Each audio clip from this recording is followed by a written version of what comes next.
साधक, उपासक इस पवित्र रतनगढ़ की भूमि पर रहकर तब साधना करें।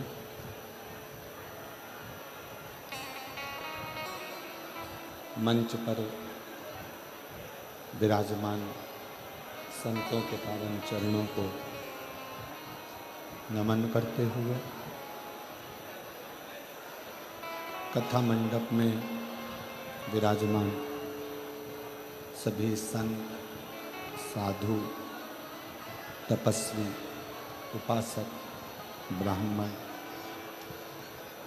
सभी को प्रणाम करते हुए आज कथा के छठे दिवस में प्रवेश कर रहे हैं।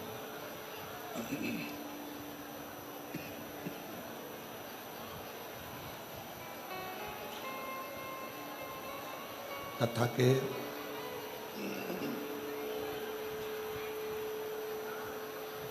मुख्य यजमान स्वर्गीय पुरुषोत्तम लाल जी लाहोटी जी की स्मृति में श्री दिनेश जी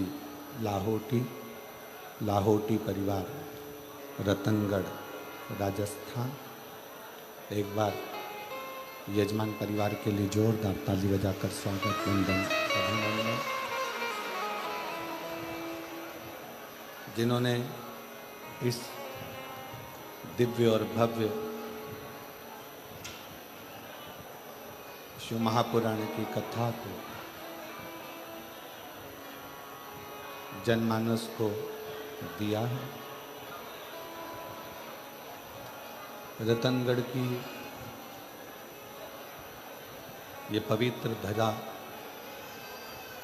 भाई श्री हनुमान प्रसाद जी पौधार जी की जन्मस्थली भी कहें, शिक्षा स्थली भी कहें, क्रीड़ा स्थली भी कहें और साधना स्थली भी कहें।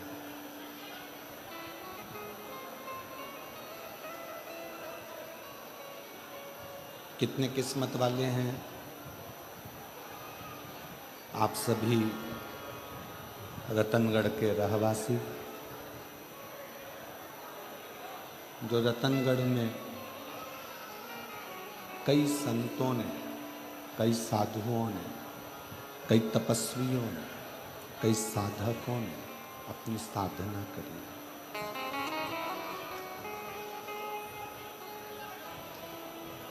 जिस पवित्र भूमि पर बैठकर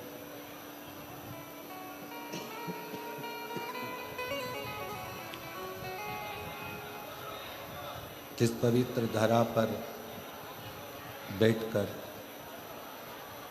भाई श्री ने गीता प्रेस गोरखपुर को अपना एक कल्याण अंक दिया।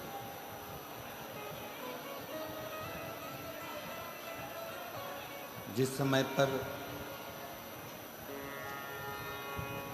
चारों तरफ मंदिर, शिवालय, देवालय तोड़े जा रहे थे, उस समय पर भाई श्री हनुमान प्रसाद जी पौधार जी घर घर में गीता प्रेस के माध्यम से कल्याण अंक पहुंचाकर पूरे हिंदुओं को, सनातनियों को जोड़ दिया था। सबको एकजुट कर दिया था। ऐसी पवित्र धरा रतनगढ़ की। कई लोग कहते हैं कि गुरुजी संसार बड़ा बेकार है।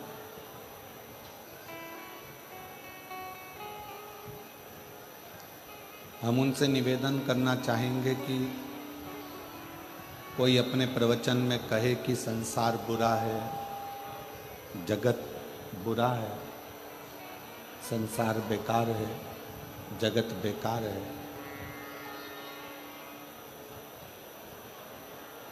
किनके लिए?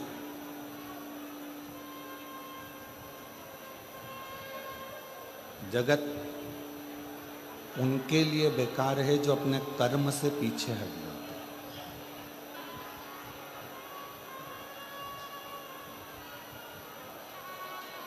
यदि आप अपना कर्म कर रहे हैं, मेहनत कर रहे हैं, परिश्रम कर रहे हैं, लगनता से कार्य कर रहे हैं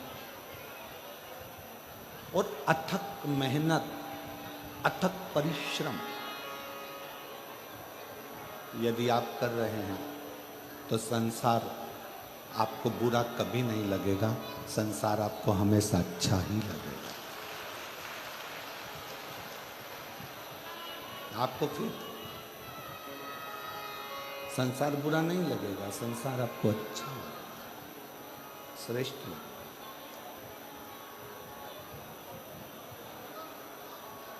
जो निठल्ला होकर बिना कर्म किए बैठा रहे, कोई कर्म करे ही ना, उसके लिए तो पूरा जगत बेकार है, पूरा जगत।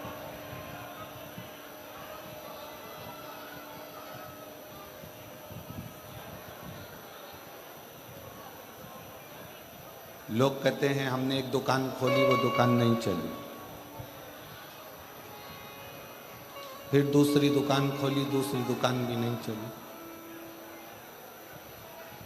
फिर तीसरी दुकान खोली, तीसरी दुकान नहीं चली। आप बार बार कितनी बार दुकान को बदलो, कितनी बार व्यापार को बदलो। एक शिव महापुराण की कथा कहती है, बार बार व्यापार बदलने से अच्छा है एक व्यापार में पूरी दिल से जान लगा दो और अपना परिश्रम पूर्ण कर दो, तो वो दुकान भी सफलता हो जाती है।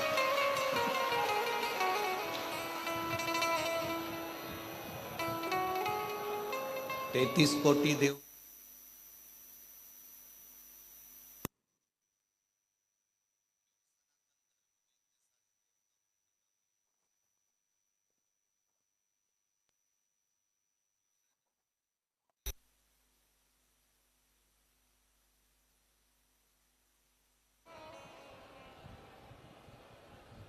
केवल एक सनातन धर्म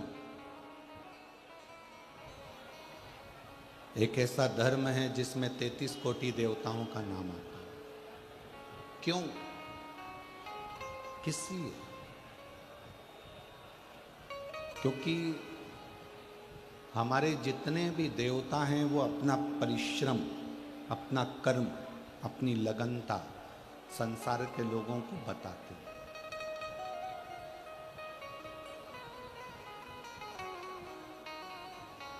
जो कहते हैं कि संसार बुरा है, दुनिया बुरी है, सब बेकार हैं, सब बेकार हैं, सब बेकार हैं,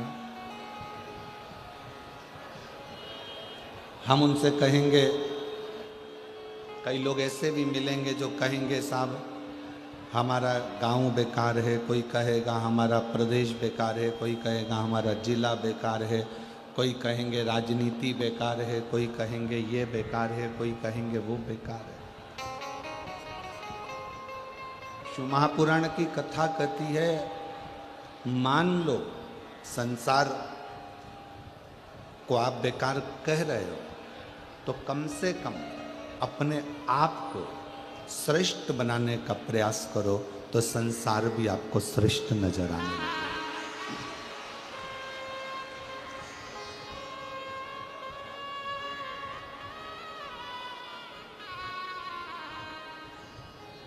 दुर्योधन को भगवान कृष्ण ने कहा था कि पूरे हस्तिनापुर से कोई एक अच्छे व्यक्ति को ढूंढ कर लेकर आओ। दुर्योधन को अच्छा नहीं मिला। युधिष्ठिर से कहा गया था कि इस हस्तिनापुर में से जाकर सबसे बुरे व्यक्ति को ढूंढ कर लेकर आओ। युधिष्ठिर को कोई बुरा नहीं मिला था। दुर्योधन की दृष्टि में अच्छाई नहीं थी, इसलिए कोई अच्छा नहीं मिला, और युधिष्ठिर की दृष्टि में कोई बुराई नहीं थी, इसलिए उसको कोई बुरा नहीं मिला।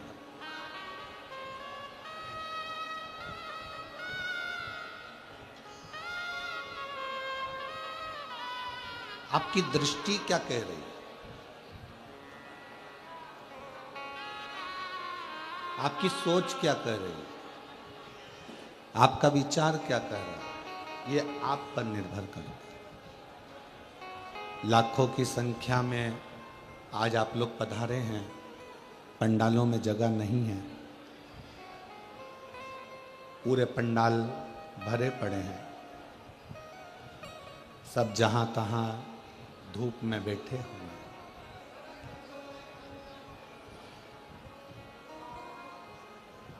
बालू रेत, रतनगढ़ की ये मिट्टी धूप में इतनी गर्म हो गई है कि उसमें चना डाल दिया जाए तो वो भी सिक के बाहर आ जाएगा।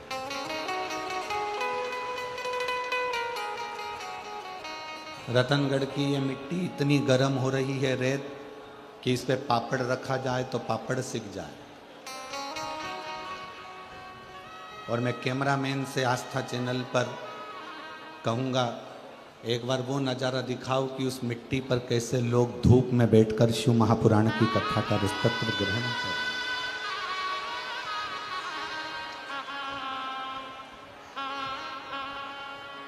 जिस मिट्टी पर पापड़ रखो तो पापड़ सिक जाए, चना डालो तो चना सिक जाए, ऐसी मिट्टी पर बैठकर, ऐसी रथ में बैठकर, ऐसी रज में बैठकर शिव भक्त शिव महापुराण की कथा का रसतत्व ग्रहण कर। महाराज, खाली नहीं जाओगे आप। आपकी साधना, आपका तप, आपका बल शिव कृपा जरूर है। और खाली ना जाता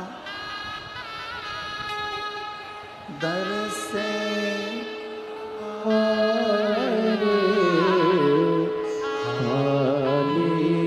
जाता कोई दर से तुम्हारे, मैं भी खड़ी हूँ नन्ही बाहें पसारी, अपने हृदय से लगा लो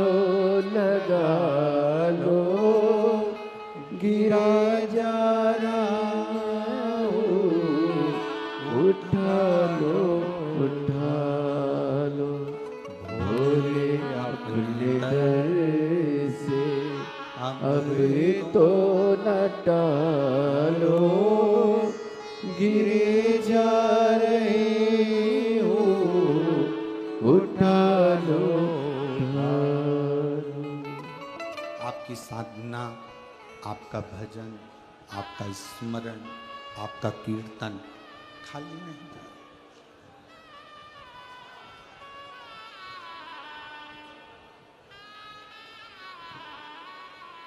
बस उससे दिल लगाओ, हृदय लगाओ, मन लगाओ।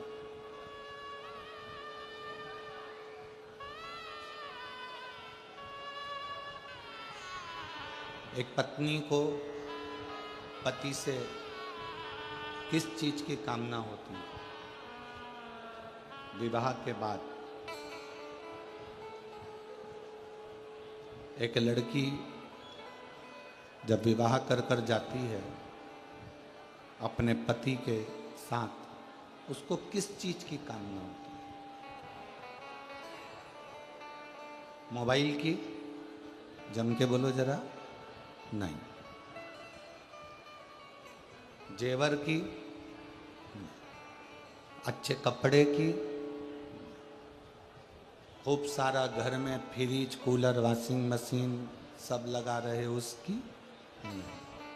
एक पत्नी को पति से कामना रहती है कि वो मुझे थोड़ा समय दे और प्रेम से मेरे से बात कर कर मेरे दिल का हाल समझ ले, बस इतना।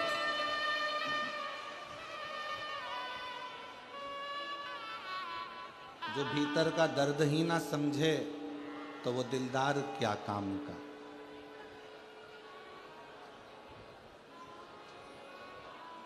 जो भीतर का दर्द ही ना समझे वो दिलदार किस काम का।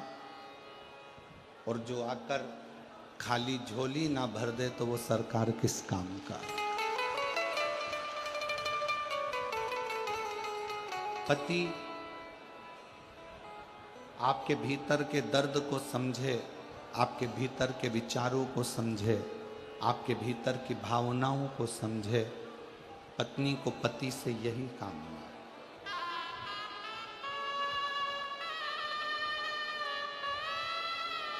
उस परमात्मा को भी, मेरे देवादिदेव महादेव, मेरे शंकर, मेरे ओघड़दानी, मेरे शंभु, मेरे त्रिकालदर्शी, कैलाशी, अविनाशी को भी आपसे बस यही काम है। आप उसे कुछ दो ना दो, आप उसे कुछ पीतांबर, अंबर, वस्त्र, आभूषण, भोजन कुछ दो ना दो, उसे कोई मतलब नहीं है। वो तो कहता है केवल मुझे आपका हृदय, मन और शुद्ध भाव, शुद्ध भाव।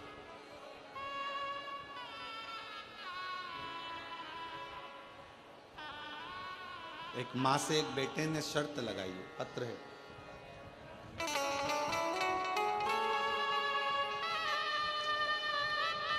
मेरा नाम उर्मिला पारीक है, पति का नाम राम अवतार पारीक है, निवास स्थान छाऊसरी, जिला झुंझुनू, राजस्थान से आई हूँ। कहीं बैठी हो तो हाथ हिला सकती हैं।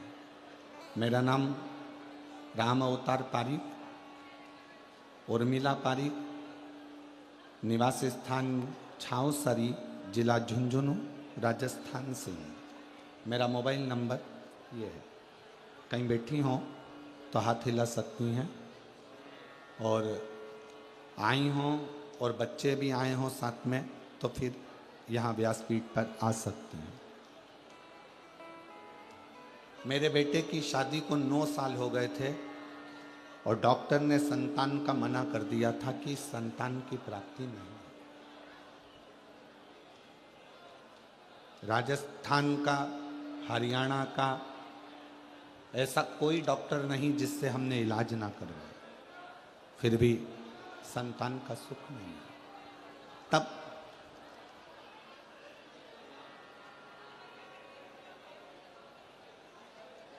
शिव महापुराण की कथा के बारे में मालूम पड़ा और बेटे से मैंने जल चढ़ाने को कहा, बहू से जल चढ़ाने को कहा, तो बेटा कहता है जब ये साइंस किसी काम का नहीं है, विज्ञान काम नहीं आ रहा, तो कथा क्या काम आएगी?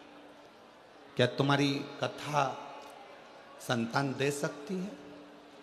बेटे ने शर्त लगाई और बहू बेटे से कहा कि तुम सफ़ेद आंकड़े की जड़ का प्रयोग और शिवजी पे 1 लोटा जल चढ़ाना प्रारंभ करो, वो देगा जरूर। पशुपति व्रत करा, 1 बार में नहीं हुआ, 2 बार करा, आखिरी में बाबा भोलेनाथ ने कृपा करी और 9 साल के बाद 2 पशुपति व्रत का फल 2 पुत्र के रूप में जुड़मा प्राप्त हुआ।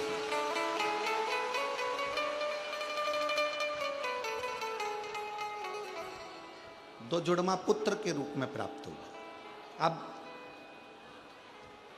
मेरा दूसरे नंबर का बेटा जिसका विवाह नहीं हो रहा था, लड़की देख देख कर थक गए, कहीं जमता नहीं, कभी लड़की वाले मना कर देते, सफलता नहीं मिल रही थी। तब फिर पुनः अपनी देवरानी के कहने से कथा सुनना प्रारंभ करी और मालूम पड़ा कि देवरानी बोली कि सालासर जी में कथा हो रही है 5 दिन की। हम सालासर जी के पंडाल में बैठकर 1 दिन की कथा सुनने के लिए पहुंचे। आप कहते हो पंडाल में भले 15 मिनट के लिए आओ, पर अपने क्षेत्र में अगर कथा हो रही है तो पंडाल में बैठकर जरूर सुनो, बाबा से अर्जी जरूर लगाओ, बाबा स्वीकार करते हैं। हमने एक दिन पंडाल में बैठकर कथा सुनी। कथा सुनने के बाद सालासर जी से हम आ गए और बाबा का क्या गुणगान करूं गुरुदेव। वहाँ से आने के बाद मन में आया कि एक बार पूरी 7 दिन की कथा सुनी जाए।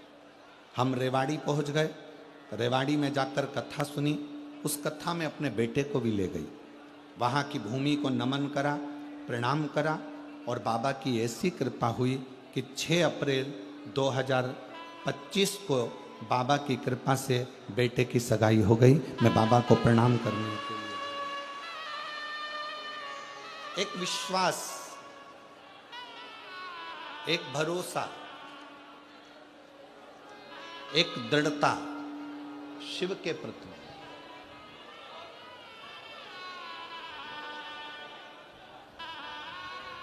शिव महापुराण की कथा टाइम पास करने के लिए नहीं है।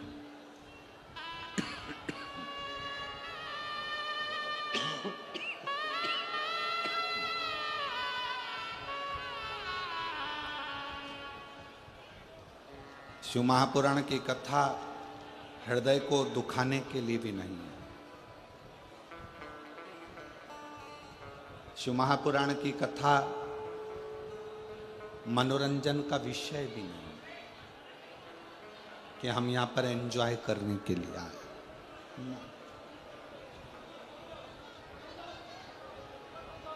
इस कथा को दिल से बैठकर मन लगाकर यदि सुन लिया, जवाबदारी फिर उसकी है। वो 3 महीने में तुम्हारी झोली में क्या क्या डालेगा।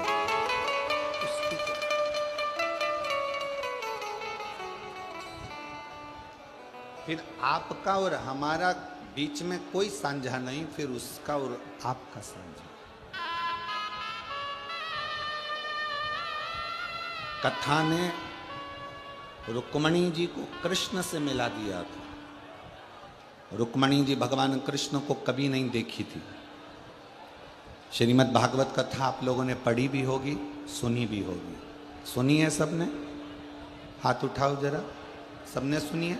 रखो। श्रीमद् भागवत कथा में लिखा है कि रुक्मणी जी ने कभी भगवान कृष्ण को नहीं देखा था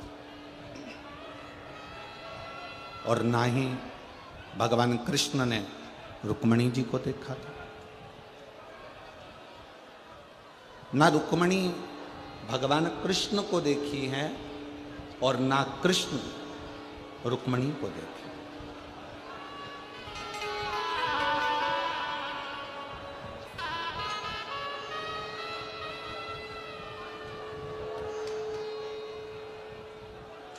ना रुक्मणी कृष्ण को देखी है, ना कृष्ण रुक्मणी को देखी। दोनों एक दूसरे को नहीं। बीच में साझा किस चीज का? रुक्मणी जी जब बाल्यावस्था में अपने पिता के साथ गोदी में बैठती थीं, कोई आकर सूचना देता था कि द्वारका के नाथ ने ऐसा करा है, द्वारकाधीश ने ऐसा करा है, भगवान कृष्ण ने ऐसा करा है, कृष्ण का संवाद ऐसा है, कृष्ण ऐसे हैं, कृष्ण वैसे हैं। बार बार रुक्मणी कृष्ण के विषय में सुनती थी।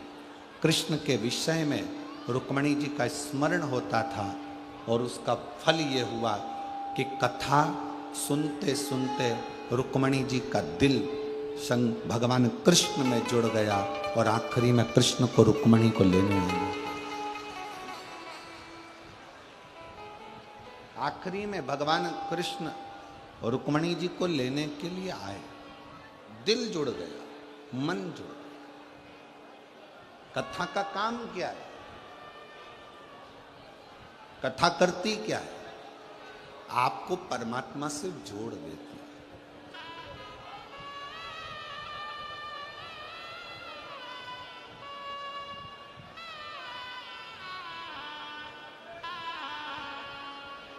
जो संत, जो साधु, जो गुरु, जो कथाकार, जो पंडित, जो ब्राह्मण अपने से जोड़े वो श्रेष्ठता नहीं है। जो ब्राह्मण, जो संत, जो गुरु, जो साधु, जो सन्यासी, जो तपस्वी, जो कथाकार आपको अपने से नहीं परमात्मा से जोड़े तो समझ लो कि वो श्रेष्ठता है। वो श्रेष्ठता है।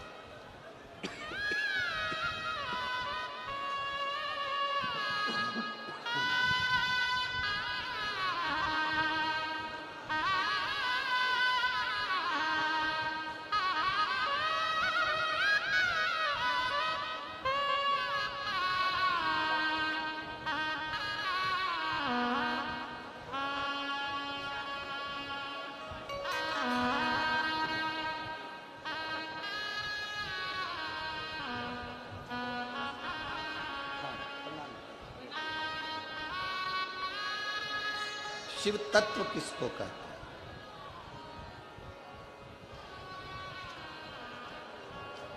शंकर की उदारता किसको कहते हैं? कथा का सार है ही क्या? आप परमात्मा से जुड़ जाओ, परमात्मा आपसे जुड़े।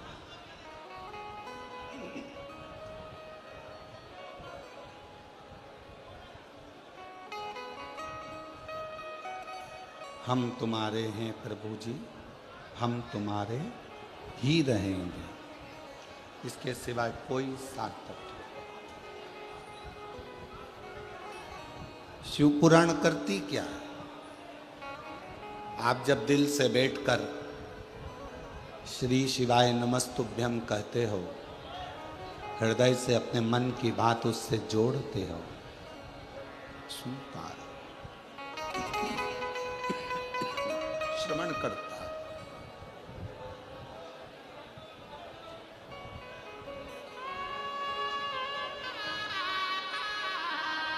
पार्वती जी ने भगवान देवादिदेव महादेव को पाने के लिए भी शिव कथा का स्मरण किया। कथा जितनी जितनी अपने अंदर प्रवेश करती चली जाती है, उतना उतना परमात्मा हमारी बातों को सुनने लगता है, श्रवण करता है।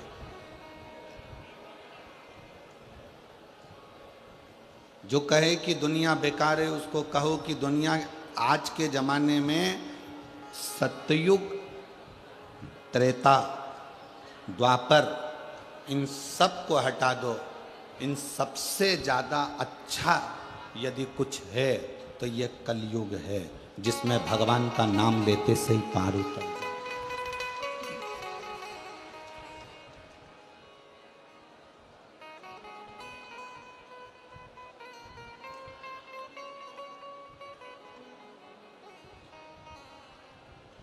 और उस कलयुग में भी सबसे ज्यादा अगर प्रबल है तो ये हमारा भारतीय सनातन धर्म है, जिस धर्म में रहकर हम भगवत भजन करते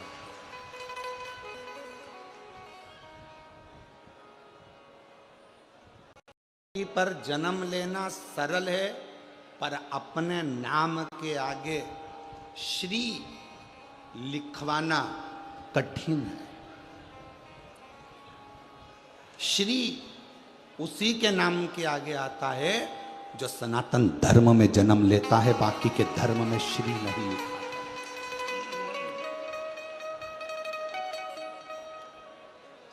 किसी दूसरे धर्म में श्री नहीं लिखा था, केवल एक सनातन धर्म एक ऐसा धर्म है जिसमें मनुष्य के आगे श्री जोड़ा जाता है। श्री शब्द, श्रीमती, श्रीमान केवल एक मनुष्य है।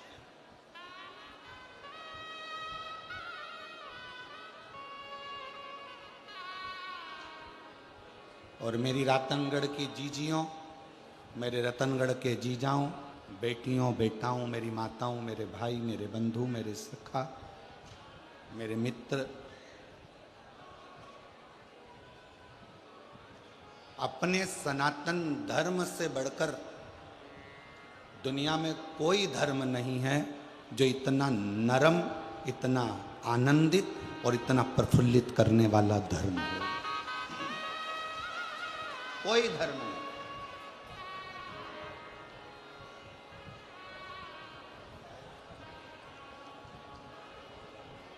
बंगाल में रोज की हिंसा चल रही है और वो मैडम बैठी बैठी देख रही है, वहां की मुख्यमंत्री। प्रतिदिन बंगाल में सनातनियों पर चोट पहुंचाई जा रही है।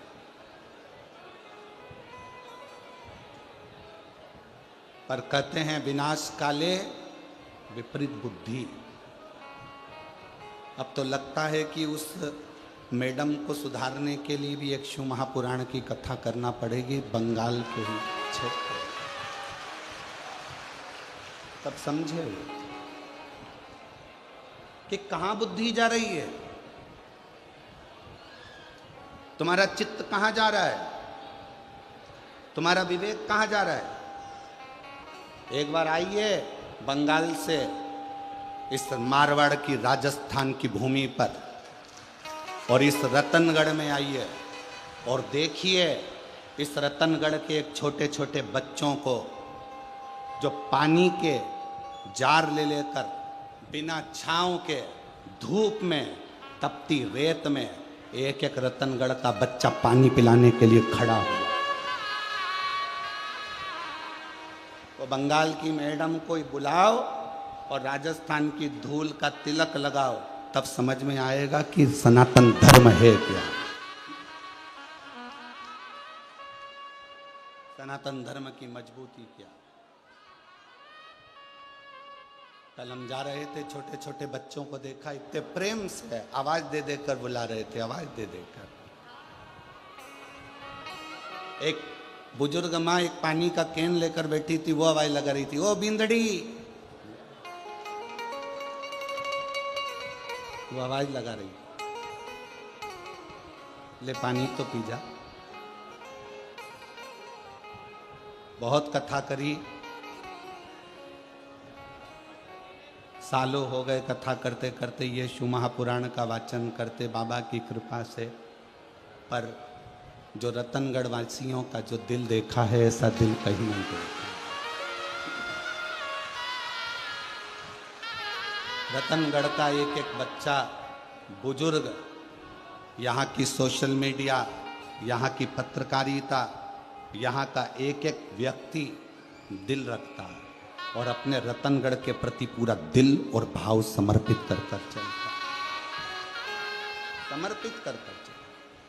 उसका हृदय, उसका चित्त अपने रतनगढ़ के प्रति प्रबल है, रखा है।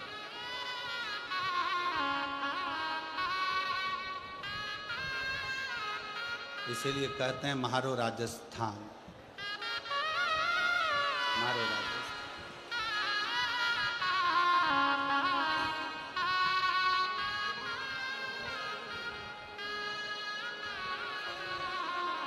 अब समझ में आया कि लोग कितने भी विदेश में चले जाएं, उनको अपने देश की क्यों याद आती है। अब समझ में आया। भले रतनगढ़ के लोग पैसे कमाने के चक्कर में दूसरे दूसरे मुंबई, पुणे, दिल्ली, बेंगलोर जहां चले गए हों, पर आज भी उनका दिल रतनगढ़ में ही अटका होगा, ये पक्की बात है।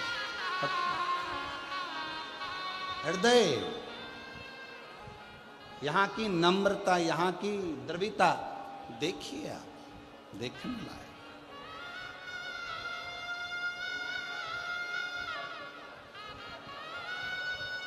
इसलिए मन करा जयपुर की जो कथा होगी 1 मई से 7 मई तक, उस कथा का नाम हमने ईसर जी गोरा जी शिव महापुराण दिया।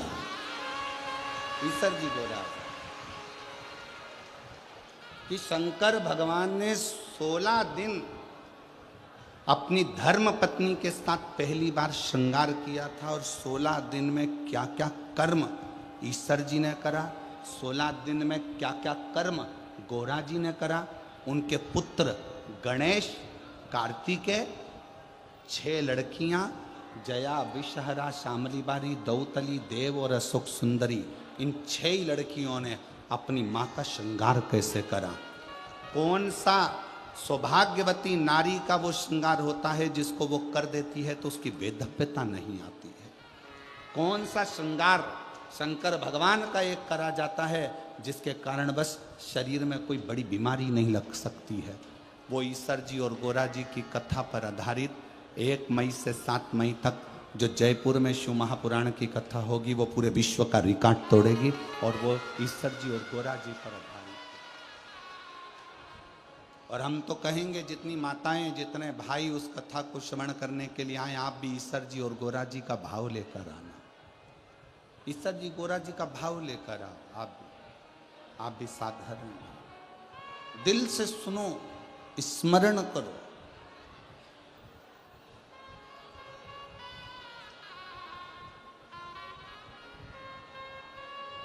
और शंभो शरणे पड़ी मांगो घड़ी रे घड़ी दुख काटो, दया करी न दर्शन आपो।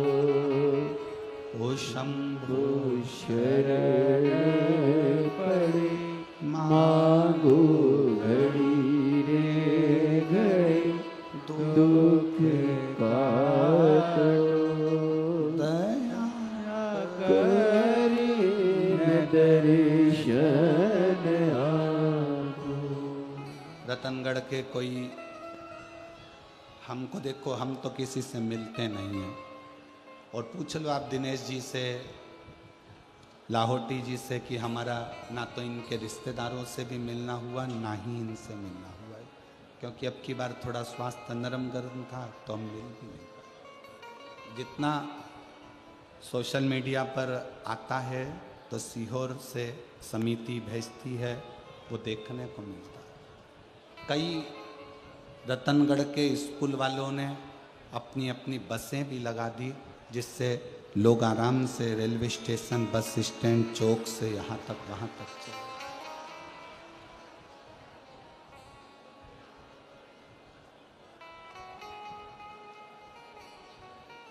और शायद रतनगढ़ के इतिहास की ये पहली ऐसी कथा होगी जिसमें इतनी तुम्हारी सेवा बारातियों जैसी हो रही होगी। इतने दिल से शिव भक्ति के लिए लोग जागरूक इतने, और शिव कथा कर रहे हैं। कोई कहे दुनिया बेकार है, कोई कहे जगत बेकार है, तो एक बात याद रखना, न दुनिया बेकार है न जगत बेकार है। हम अपनी दृष्टि से जो गलत देख रहे हैं बस हमारी दृष्टि बेकार है, हमारी निगाह।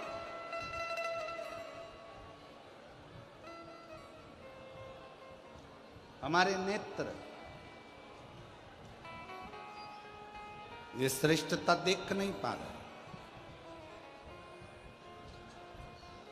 पार्वती जी का जब मंगल विवाह शिव जी के साथ में हो रहा था, पार्वती जी की माँ पार्वती जी को बहुत समझा रही थी, बहुत खूब समझा कि शिव तो ठहरे कैलाशी, गोरा पछताओगे, और बूढ़े जोगी के संग में तुम कैसे रह पाओगे। पार्वती जी की मैया ने, पार्वती जी की माता ने पार्वती जी को खूब समझा।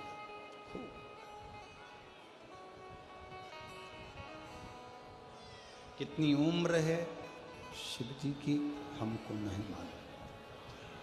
पार्वती जी की माँ कह रही हैं शंकर जी की कितनी उम्र है ये हमको नहीं मालूम। शंकर जी का क्या व्यापार है ये हमको नहीं। वो तन पर भस्म रमाते हैं, जटा जूट बांध लेते हैं, नागों की माला पड़ी रहती है, मृगछाला पर बैठे रहते हैं। पार्वती मेरी बात मान ले, तो शिव जी से विवाह मत कर। समझा, खूब समझा। कई लोग दुनिया में आपको ऐसे मिलेंगे जो कहेंगे श्री शिवाय नमस्तुभ्यम मत बोलो, ये कोई मंत्र है।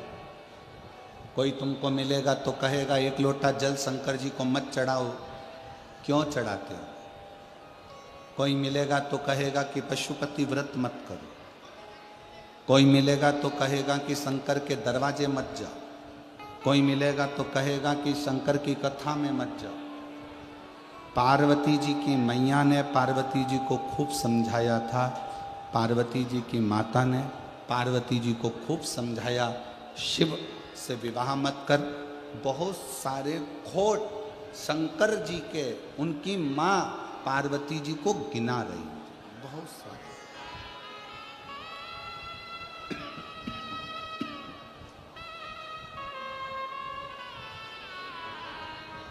खूब खोट गिना।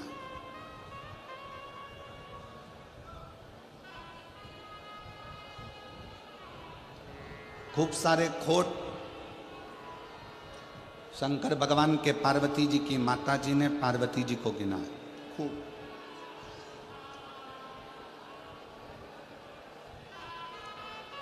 गले सर्पों की माला है, मस्तक पर चंद्रमा है, शीश गंगा है, बसमी रमाने वाला है, जटा जूट बांधने वाला है, खूब बोला। फिर भी पार्वती जी का मन स्थिर रहा, स्थिर।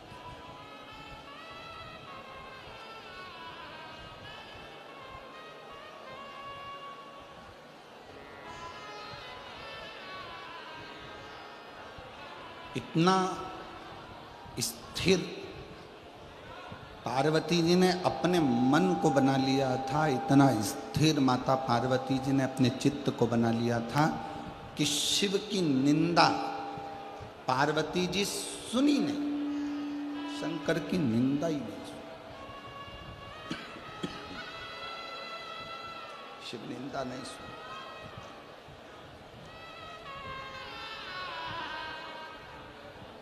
जैसे ही मां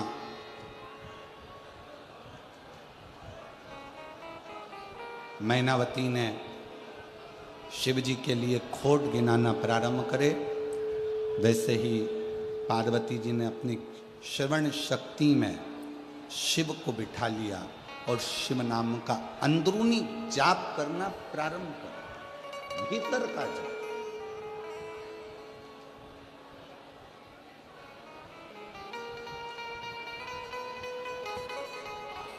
श्री शिवाय नमस्तुभ्यं, श्री शिवाय नमस्तुभ्यं, श्री शिवाय नमस्तुभ्यं, श्री शिवाय नमस्तुभ्यं,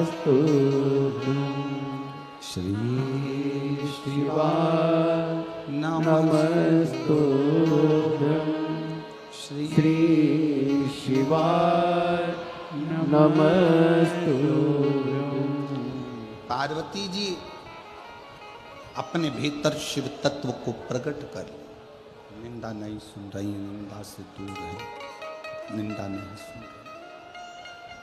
भीतर शिव तत्व को बिठा लिया, शंकर को बिठा लिया। और मेरी रतनगढ़ की बहनों, जीजियों, मेरे रतनगढ़ के जीजाओं, बेटियों, बेटाओं, मेरी माताओं, जब भीतर शिव तत्व बैठ जाता है तो फिर शंकर की निंदा अच्छी नहीं लगती। कई बार निंदा करने वाले से झगड़ा भी हो जाता है कि तुम शिव की निंदा कर रहे हो। तुम शंकर की निंदा कर रहे हो, शंकर की निंदा मैं किसे सुन सकती हूँ?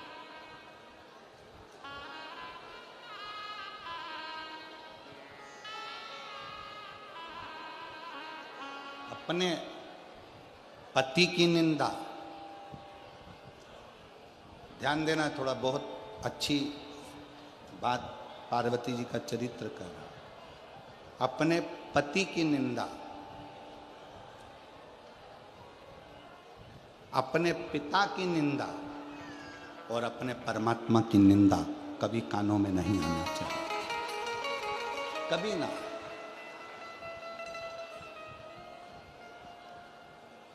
किस्मत में जो लिखा वो पति मिला। कितने सारे लड़के देखे तुमने, अच्छा लड़का छांट कर जैसा मिला उससे शादी। जैसी किस्मत में लड़की लिखी थी वो मिली। कितने फोटो आए थे, एक से बढ़कर एक लड़कियों के फोटो आए थे, पर तुम्हारी किस्मत में जो जगदम्बा लिखना थी वही लिखी है परमात्मा। तुम्हारी किस्मत में कितने लड़के आए थे, पास के गांव का, इधर के गांव का, उधर के गांव का, खूब रिश्ते आए, पर तुम्हारी किस्मत में जो लड़का लिखा था उसी से विवाह हुआ। इसलिए पति, पिता और परमात्मा, इनकी निंदा श्रवण नहीं कर। तेरा पति बेवड़ा है, तेरा पति दारू कुट्टा है, तेरा पति ऐसा है, जुआरी है, शराबी है, गलत है, ऐसा है, फिर वो वाला संवाद याद रखो। वो ऐसी चोटी वाली बाई थी ना, एक गाना गाया है, भला है बुरा है जैसा भी है मेरा पति मेरा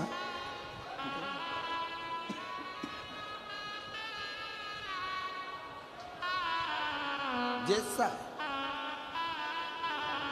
ससुराल वाले कहें तेरे पिताजी ने तुझे ये सिखाया, तेरे पिताजी ऐसे हैं, हाथ जोड़कर कह दो मेरे पिता की निंदा नहीं सुन सकती, क्योंकि उसने मुझे पाल पोस कर बड़ा करा और अपने कलेजे के टुकड़े को तुम्हारे साथ विवाह कर कर भेज दिया। उस बाप की इज्जत करो, उस पिता का सम्मान करो, उस पिता की इज्जत करिए, उस पिता का आदर करिए, उस पिता का सत्कार करिए, आदर करिए, सत्कार करिए।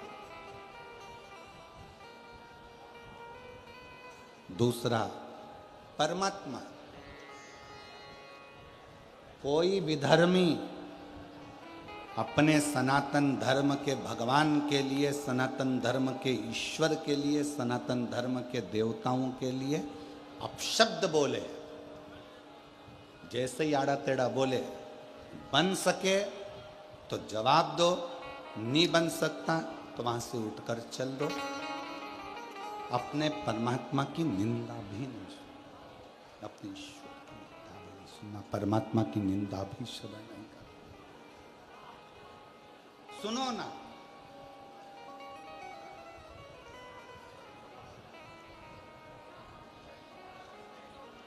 शिव जी को एक लोटा जल चढ़ाते हो, जल चढ़ाते हो तो शंकर की निंदा नहीं सुनना। कोई कहे शंकर जी ऐसे, मैंने तो उससे पूछा, कोई कहे मंदिर जाके क्या करूंगी, मेरा पांव, मेरा घर, मेरा परिवार तेरे कहने पे चल रहा है क्या? मेरा मन, मैं मंदिर जाऊं, पशुपति व्रत करूं, पोछा लगाऊं, झाड़ू लगाऊं, जो करूं मेरी मर्जी। मैंने तुझसे पूछा क्या? तू मुझे परसी हुई थाली ला कर दे रहा है क्या? बनाया हुआ भोजन कर रहा है क्या? तेरे घर से अनाज भर रहा है क्या मेरे घर में? मेरे लाइट का बिल तू भर रहा है क्या? मेरे पानी का बिल तू भर रहा है क्या? जब मेरा घर का गुजारा मेरा पति करवा रहा है, मेरे घर का गुजारा मेरे परिवार वाले कर रहे हैं, तो मैं तेरी क्यों सुनूं? हमारा घर हम संभालेंगे, तू अपना घर देख, अपना परिवार हमें संभालना।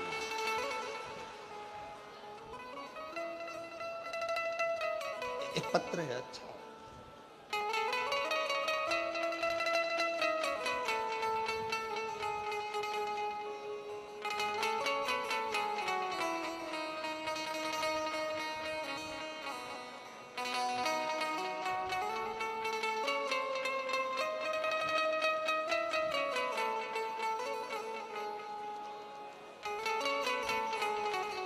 मेरा नाम माया कंवर है। मेरे पति का नाम जोगेंद्र सिंह, गांव सहनाली छोटी चूरू, सनाली छोटी चूरू की रहने वाली हूँ। कहीं बैठी हों, अगर कहीं बैठी हों तो हाथ हिला सकती हैं, और अगर साथ में बच्चा आया हो तो उसको भी ला सकती हैं। 8 वर्ष तक मेरे घर में संतान का सुख नहीं था। जब 8 सालों से मुझे संतान नहीं हुई, 8 साल से जब मुझे संतान का सुख नहीं हुआ, डॉक्टरों को बता बता कर थक गए, दवाइयाँ ले लेकर थक गए, फिर भी संतान का सुख 8 साल तक नहीं आया। मेरी बहन ने कहा, वो सियोर वाला महाराज आंकड़े की जड़ का बोलता है, आस्था चैनल पर कथा आती है, कभी 1 बजे कभी 2 बजे वो कथा को सुनो। सफ़ेद आंकड़े की जड़ बांधना प्रारंभ करी, पशुपति नाथ का व्रत करना प्रारंभ करा। सावन का महीना आया, 2023 में बाबा से ऑनलाइन पूजन कर कर मन्नत मांगा, बाबा मेरी मनोकामना पूर्ण कर। मेरे पति ने कभी आपकी कथा नहीं सुनी थी, पहली बार कथा सुनकर उसके मन में विश्वास आया। सीहोर में कावड़ भरा रही है, अपन दोनों कावड़ यात्रा में चलते हैं। रिश्तेदारों ने ताना दिया, क्या करोगे, ऐसे ढेर सारे महाराजों ने, क्यों सुनते हो। हमने उनसे कह दिया कि कथा हम सुन रहे हैं, कावड़ में हम जा रहे हैं, तुम हमें टोकने वाले कौन होते हो। हम दोनों पति पत्नी कावड़ में चले गए। कावड़ में कुबेर भंडारी को जल चढ़ाया, वहाँ का जल लेकर अपनी पत्नी को भी पिलाया और मैंने भी पिया। बाबा की कृपा से जब हम कावड़ यात्रा से वापिस आए, और ऐसी शिव की कृपा हो गई कि मेरी पत्नी का गर्भ ठहर गया, और गर्भ ठहरा, और बाबा की कृपा से 15 जुलाई 2024 को बाबा की कृपा से पुत्र रत्न की प्राप्ति हुई। जो प्राप्त, कोई कहे कि आप शिव मंदिर क्यों जा रहे हो, कोई कहे आप शंकर का गुणगान क्यों गा रहे हो, ये हमारी मर्जी, ये हम पर निर्भर करता। हम तो बाबा के भरोसे चलते हैं, हम तो बाबा के भरोसे चलते हैं। ये दुनिया वाले जलते हैं, ये दुनिया वाले जलते हैं, हम तो बाबा के भरोसे चलते हैं। डमरू वाले के भरोसे चलते हैं। हम शिव के आश्रित होकर चलते।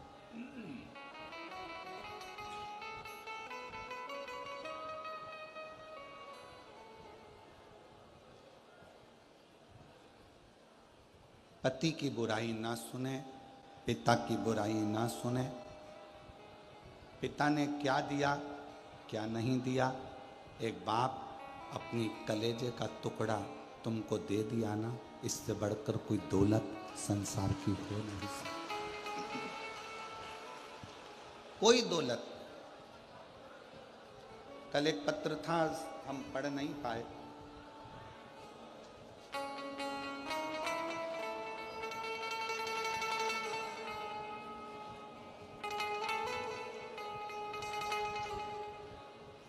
इतने सारे पत्रों में शायद वो ढूंढना पड़ेगा कि एक बहन ने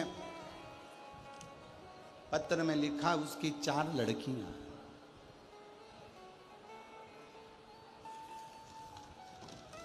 अब पत्र ढूंढेंगे, बहुत सारा पत्र है, इसमें ढूंढना बड़ा मुश्किल है। 4 लड़कियां, और हमारे समाज में लड़की की शादी में इतना पैसा लगता है कि सोचना पड़ता। पहली लड़की की शादी में इतना धन लग गया कि 3 लड़कियों की शादी अब कैसे करें, वो सोच में विचार।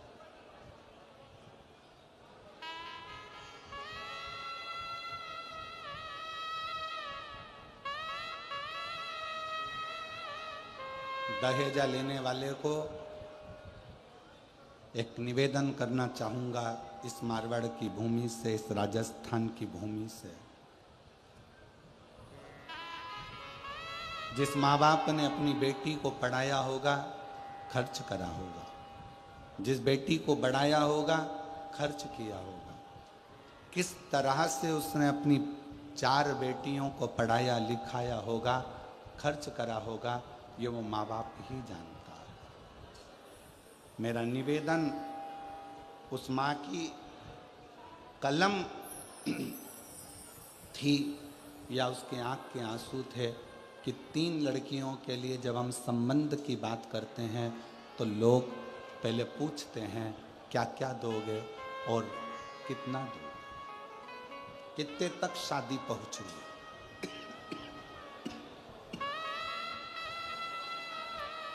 कितने तक शादी पहुंचे, ये पूछा गया।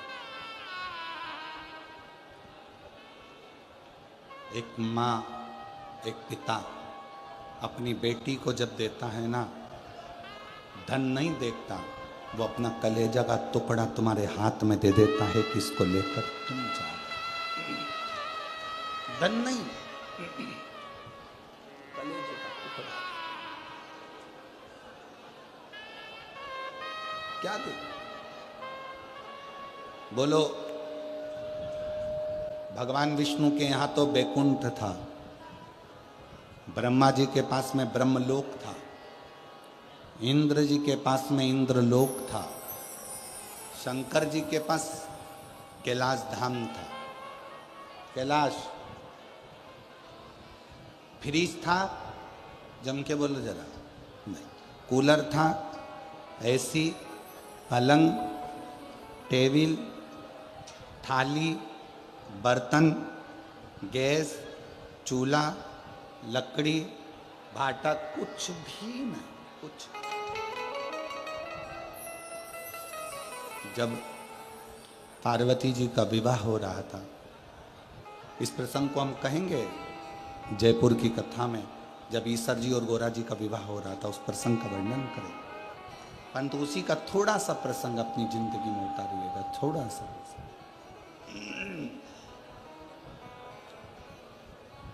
हिमालय राज ने ढेरों सामग्री तैयार कर हिमालय राज ने कन्यादान के लिए ढेरों सामग्रियां तैयार कर खूब। हिमालय राज की बेटी बिहाने जा रही है।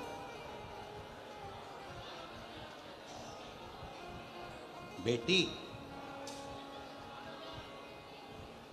सीधा सीधा सामान जानते हो आप लोग? सीधा सामान मतलब आटा, चावल, दाल, खाने का जो सामग्री होती है वो सामग्री।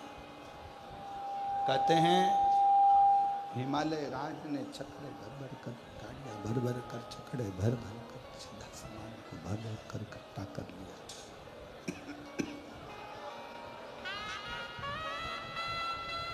इतनी गाड़ियां,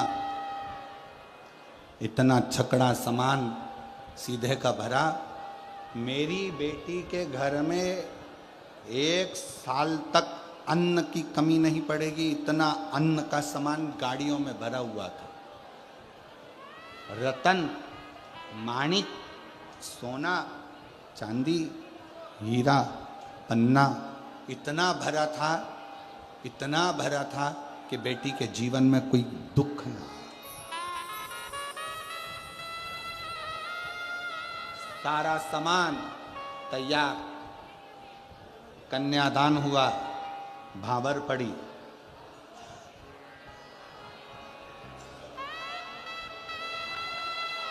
शिव जी ने पार्वती जी को अपने नजदीक में बिठाया नजदीक,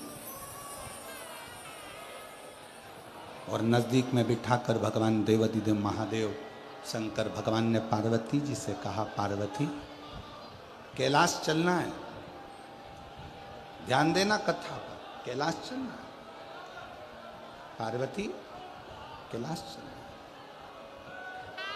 ये अंबारियां भरा हुआ सामान रखा हुआ है, ढेरों सारी सामग्री तुम्हारे पिताजी ने दी है, सब रखी हुई है। पार्वती कैलाश चलना है, क्या क्या सामान लेकर जाना है आप बता दो। पार्वती जी कहती हैं, भोलेनाथ जी ये सब मेरे पिता ने दिया है, मुझको नहीं आपको दिया है, अब आप क्या लेकर जाना चाहेंगे वो बताओ। शंकर भगवान नंदी पर बैठ गए, पार्वती जी का हाथ पकड़ा, पार्वती जी को नंदी पर बिठाया, हिमालय राज को हाथ जोड़कर कहा, ये सारी सामग्री आप रखिए। पार्वती का चरण इतना प्रबल है कि मेरा कैलाश पर्वत भंडारों से वैसे ही भर गया, मेरा कैलाश भंडारों से वैसे ही भर जाए। एक लड़की का जो चरण होता है, एक बेटी का जो चरण होता है, वो अंबारियां खुद देता है स्वयं।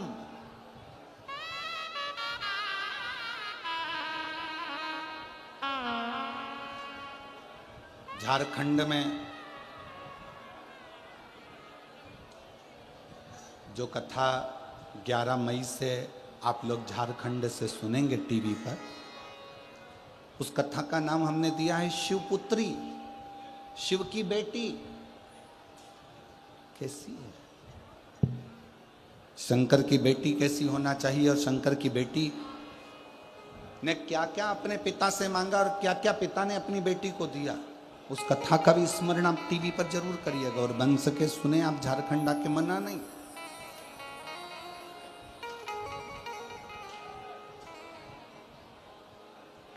रांची के पास में झारखंड में वो कथा रहेगी 11 से 17 मई, गुमला 4 लेन, गुमला झारखंड, रांची।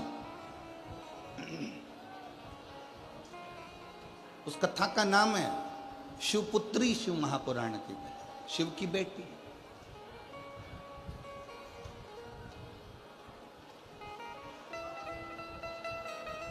एक पति की निंदा ना सुने, एक पिता की निंदा ना सुने, एक परमात्मा की निंदा ना सुने, ये 3 निंदा श्रेष्ठ नहीं, श्रेष्ठ नहीं।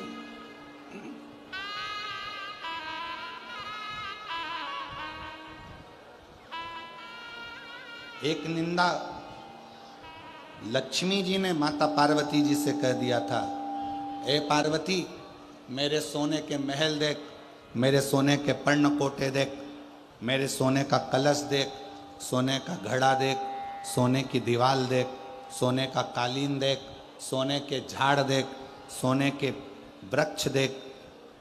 लक्ष्मी जी ने जब पार्वती जी से कहा था, और आखिरी में पार्वती कुछ भी नहीं बोली, फिर लक्ष्मी जी ने कहा, एक मेरा पति जिसने मुझे स्वर्ग दिया, और एक तेरा पति जो तुझे कैलाश की गुफा में लाकर शमशान में पटक दिया। एक मेरा पति है, एक तेरा पति है। इतने में पार्वती जी ने कहा, लक्ष्मी तू मेरी बेस्ट फ्रेंड है, लक्ष्मी तू मेरी सहेली है, मैं तेरे बिना अच्छा नहीं लगता मुझे, पर आज तूने मेरे पति की निंदा करी है, इसलिए आज से तू मेरी बेस्ट फ्रेंड नहीं है।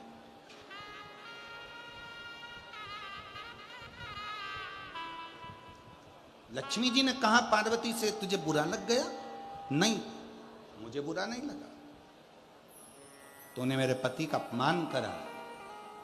जिस सोने के पर्णकोटे की तू बात करती है लक्ष्मी, जिस सोने के महल की तू बात करती है, जिस सोने के वृक्ष की तू बात करती है, ये तो मेरे पति के तन पर लगी हुई भस्म, एक चुटकी पटक दूं तो ये सोने की अंबारियां तो मेरे पति के भस्म में रखी। चपटी भभूत में है।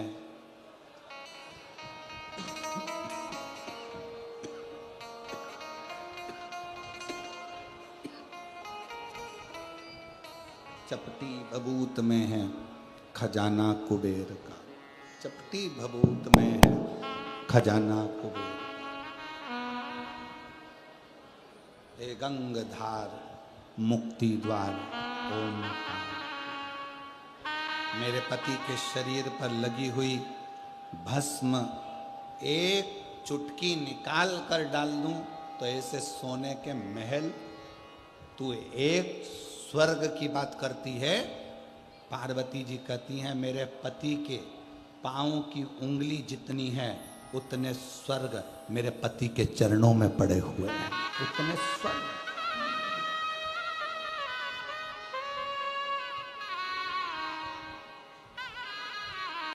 दूसरे के घर का पर्दा देखकर अपने घर के पर्दे मत बदलो। दूसरे की हाथ की चूड़ी देखकर अपनी चूड़ी बनाने का मन मत करो।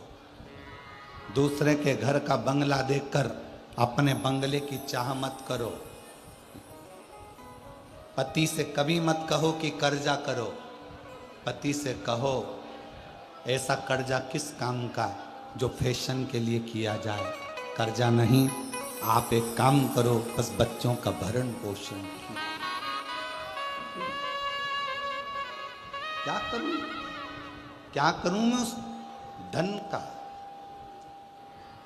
पार्वती जी कहती है मेरे पति के शरीर पर लगी हुई भस्म की एक चुटकी कई स्वर्गों का निर्माण कर देती है। कई स्वर्ग। जीवन का सबसे बड़ा सुख क्या है?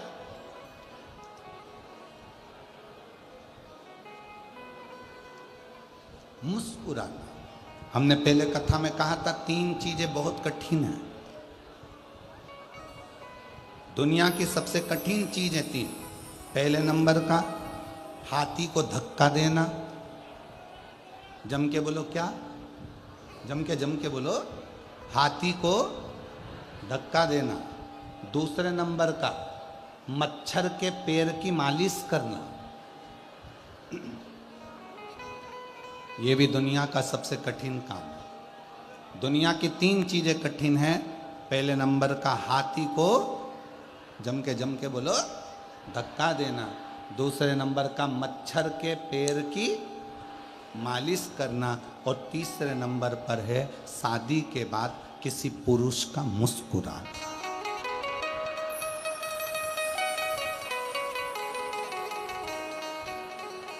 शादी के बाद अगर कोई पुरुष तुम्हें मुस्कुराता हुआ दिखे तो समझ लेना कि दुनिया की सारी दौलत इसको प्राप्त हो गई। ये मुस्कुरा।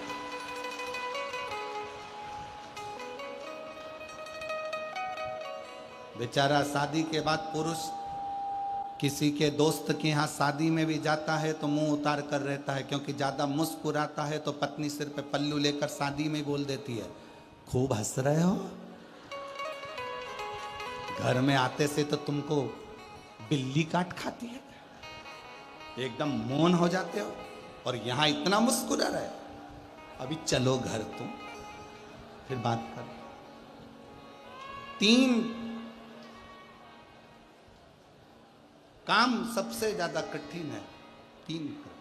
एक हाथी को धक्का देना, दूसरा मच्छर के पैर की मालिश करना, और तीसरे नंबर पर है शादी के बाद पुरुष का मुस्कुराना। बहुत कठिन। जब भी घर में आता है ऐसे आता है जैसे क्या कहूँ, आप सब समझदार हो, बोल के करूँगा क्या। बाहर रहेगा तो अच्छा, पत्नी के सम्मुख में आया, परिवार के सम्मुख में आया, चेहरा उतर मुस्कुराई।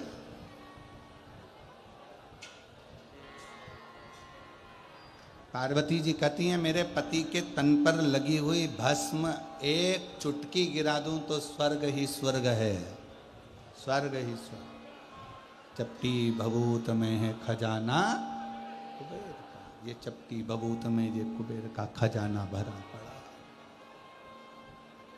और तुझे प्रमाण चाहिए तो दिखाती हूं।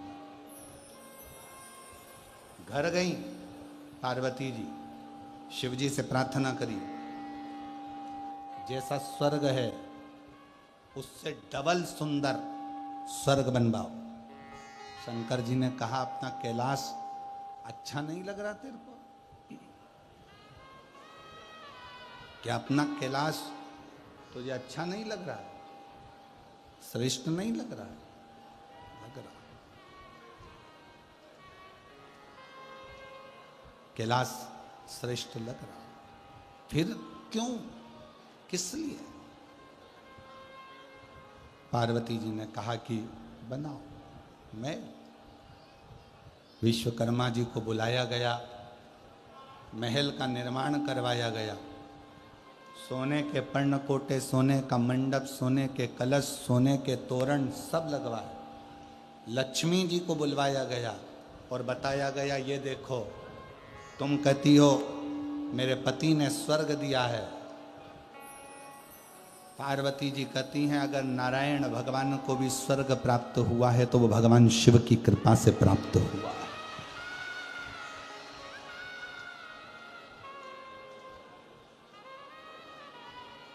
विष शंकर भगवान ने पिया है, विष शिव जी ने पिया, और अमृत सबको दिया है, अमृत सबको प्रदान किया है, अमृत सबको दिया। अगर वही विष देवताओं को मिल जाता तो फिर स्वर्ग कहां पाता? ये सब शिव का दिया। और तेरी मेहरबानी काहे बोझ इतना, तेरी मेहरबानी